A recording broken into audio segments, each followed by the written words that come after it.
신과 나눈 이야기. 여러분들과 네 번째 만남입니다. 그럼 지금부터 책 속으로 같이 빠져들어가 보도록 하겠습니다.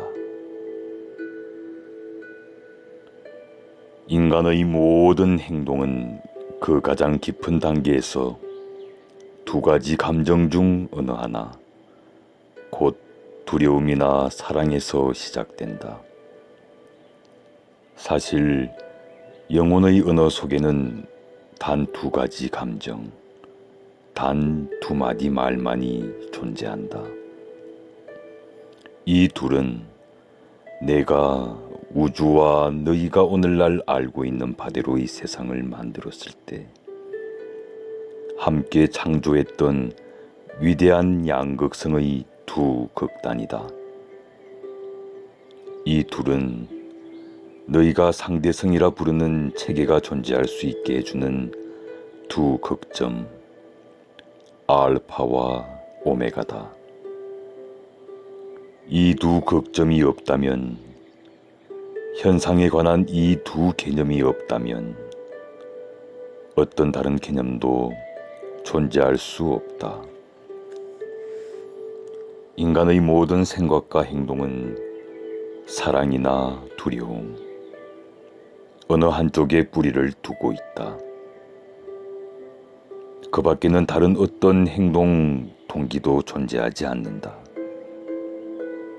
그 밖의 모든 개념은 이 둘의 파생물에 지나지 않는다. 그것들은 그저 같은 주제의 변주들, 다른 꼬임들일 뿐이다. 이것에 대해 깊이 생각해보라. 그러면 너는 그게 사실임을 알 것이다. 이것이 바로 내가 받침 생각이라 부르는 것이다. 받침 생각은 사랑이나 두려움에서 비롯된 생각이다. 이것은 생각 뒤의 생각이다.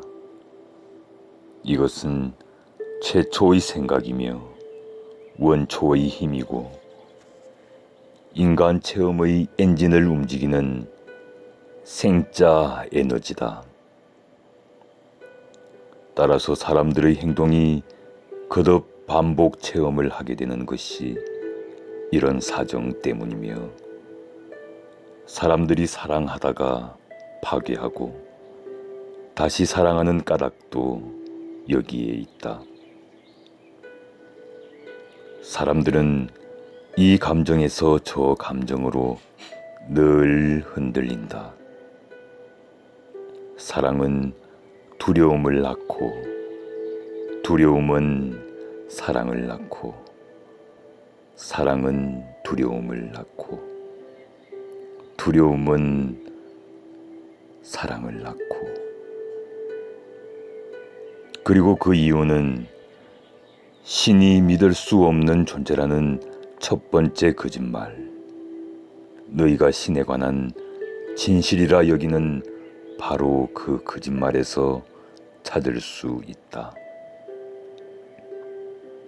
신의 사랑에 기댈 수 없으며, 신은 너희를 조건부로 받아들이며, 따라서 궁극의 결과는 불확실하다는 그 첫 번째 거짓말이다. 너희가 항상 거기에 있는 신의 사랑에 기댈 수 없다면 대체 누구의 사랑에 기댈 수 있단 말인가? 너희가 제대로 해내지 않는다고 해서 신이 뒤로 물러나 움츠린다면 평범한 인간들이야 더 말할 나위도 없지 않겠느냐?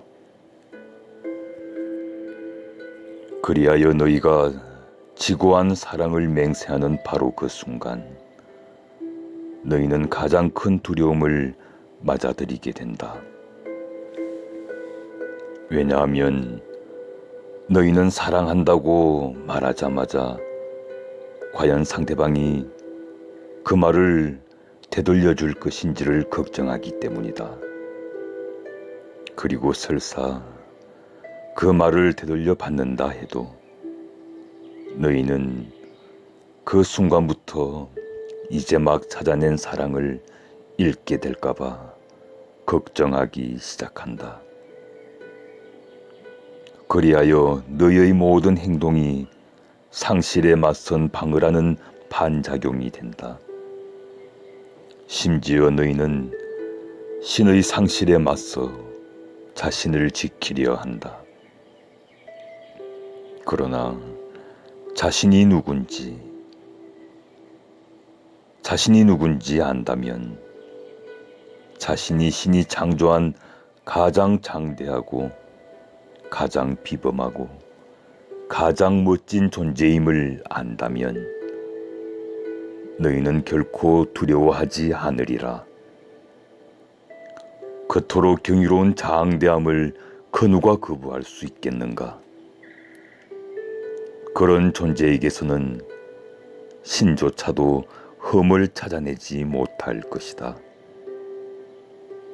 그러나 너희는 자신이 누군지 알지 못하며 엄청나게 못난 존재라고 생각한다.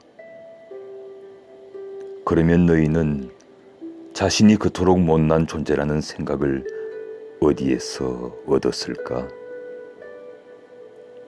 온갖 것들에 대해서 너희에게 자신들의 의견을 전해준 유일한 사람들,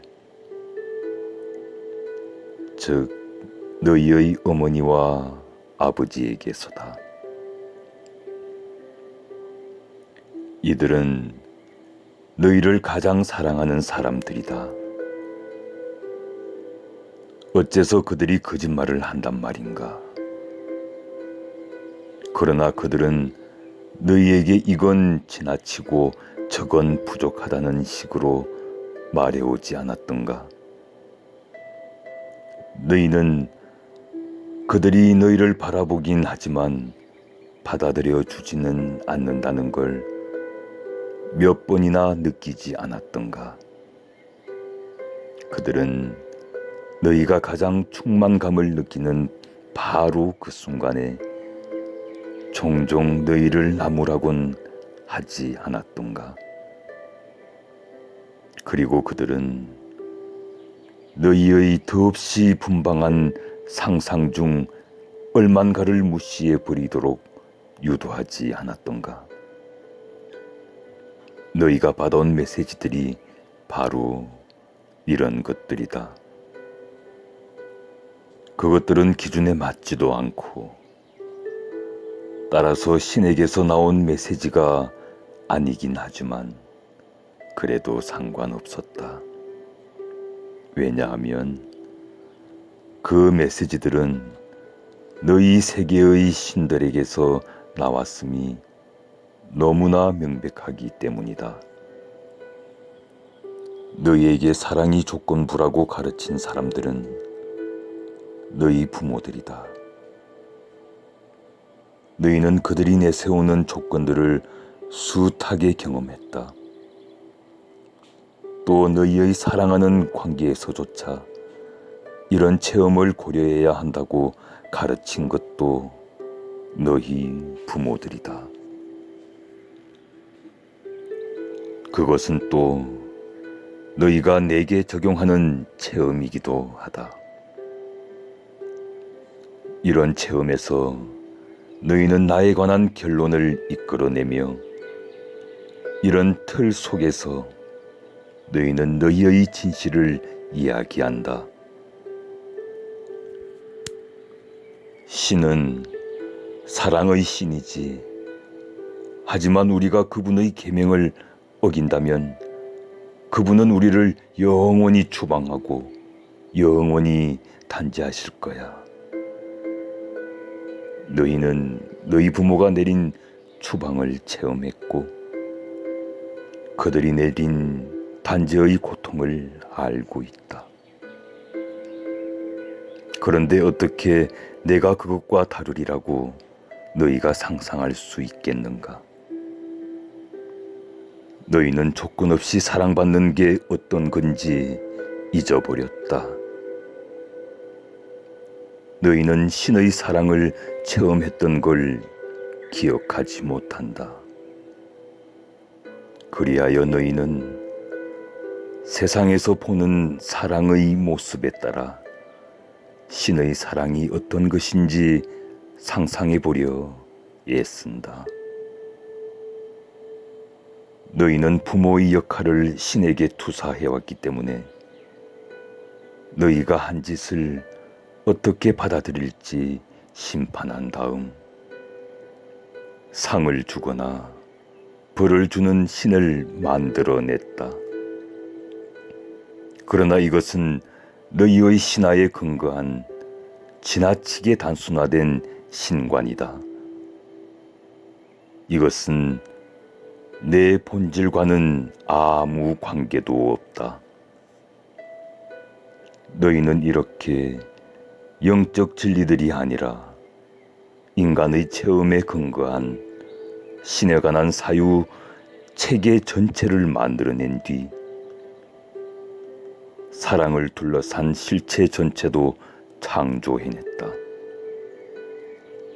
그것은 복수심에 불타는 무서운 신이라는 개념에 뿌리를 둔 실체이며 두려움에 그 근거를 둔 실체다.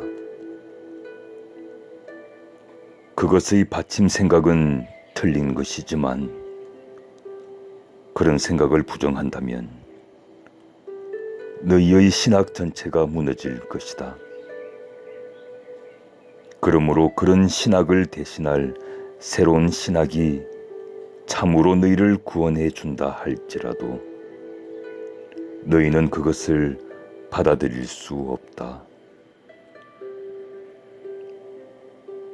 왜냐하면 두렵지 않은 신, 심판하지 않는 신, 벌줄 이유가 없는 신이라는 개념은 그냥 너무나 근사해서 신의 본질에 관한 너희의 어떤 거창한 관념으로도 도저히 받아들일 수 없기 때문이다.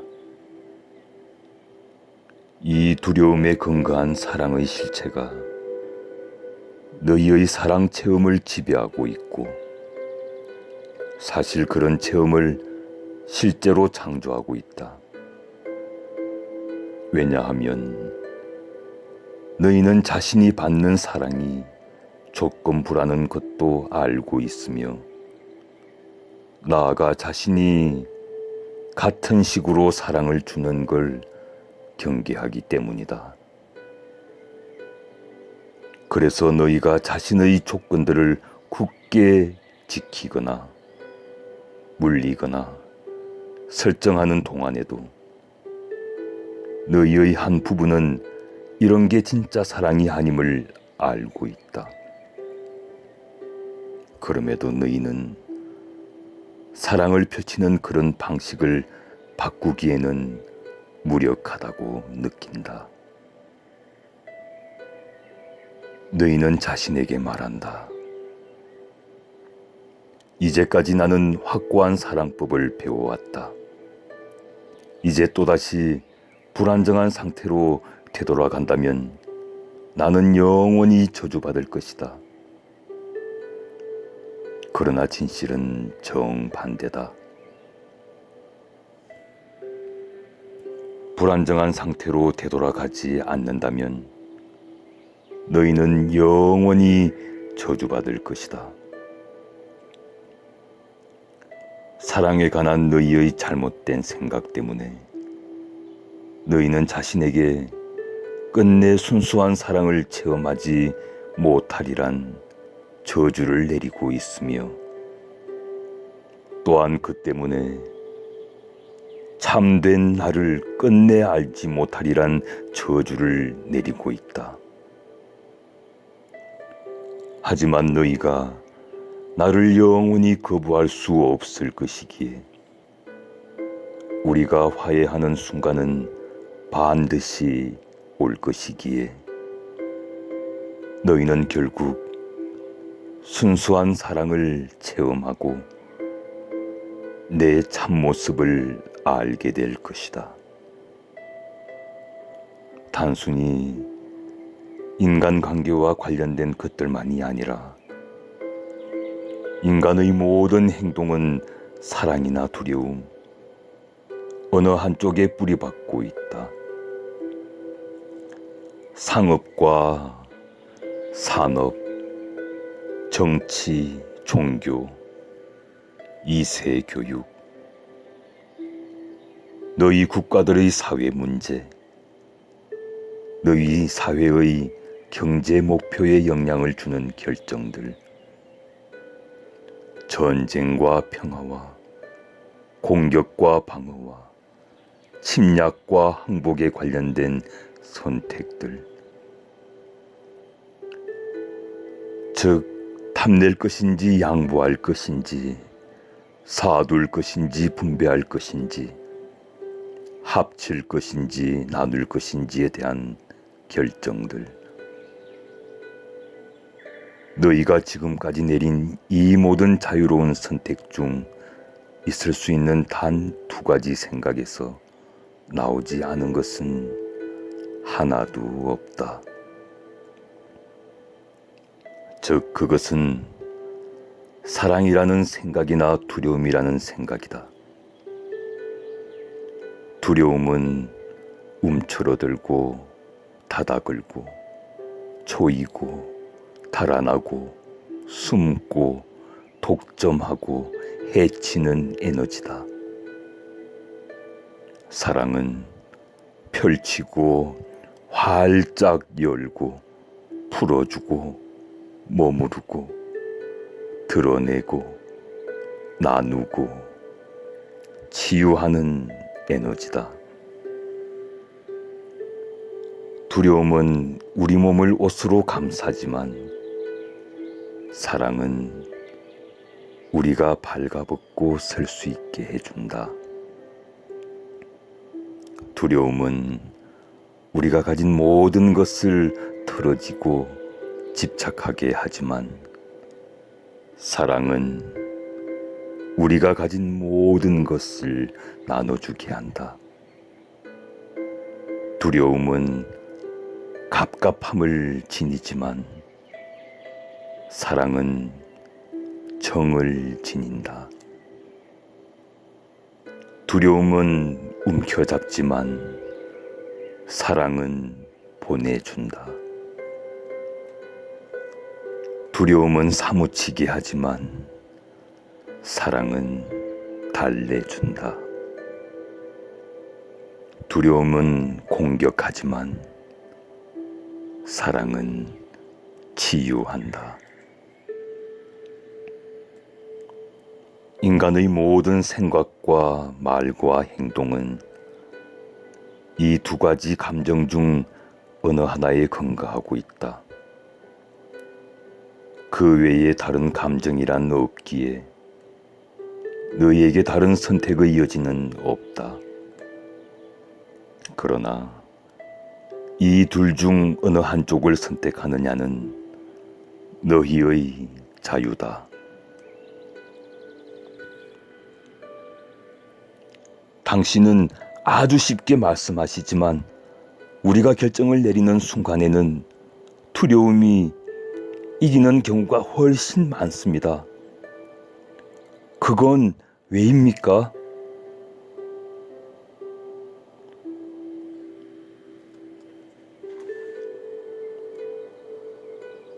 여러분들은 자유를 가지고 있습니다.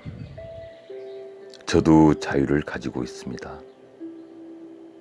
우리는 자유를 누리고 있습니다. 우리에게 주어진 자유를 아름답게 함께 누릴 수 있는 오늘이 되기를 바랍니다. 여러분, 사랑합니다.